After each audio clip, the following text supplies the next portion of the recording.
Meus amigos, mais um projeto finalizado aqui na TRC. Triton HPE S com pneu BF 28565 no aro 18. Kit lift de 1,5 polegada com jumelo na traseira também, jumelo com lift. Aqui na dianteira o carro já está com chrome delet. A gente colocou esses LEDs auxiliares aqui do lado da placa. E aí, vocês curtiram ou não? Olha o ângulo de ataque desse carro, cara.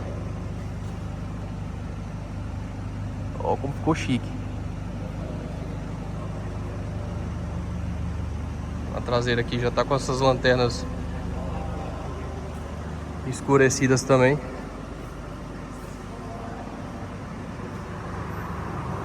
Essa ficou top, hein?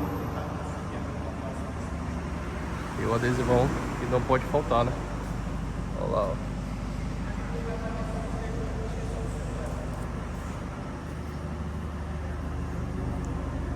Hey bro, crank it up.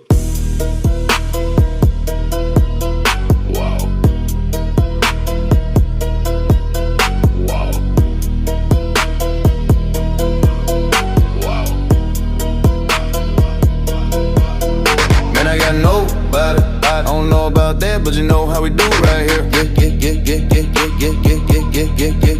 Better let me say tonight. I done fucked up, brother got me hacked up. Baby, you're a lucky, cause she got a lot of magic.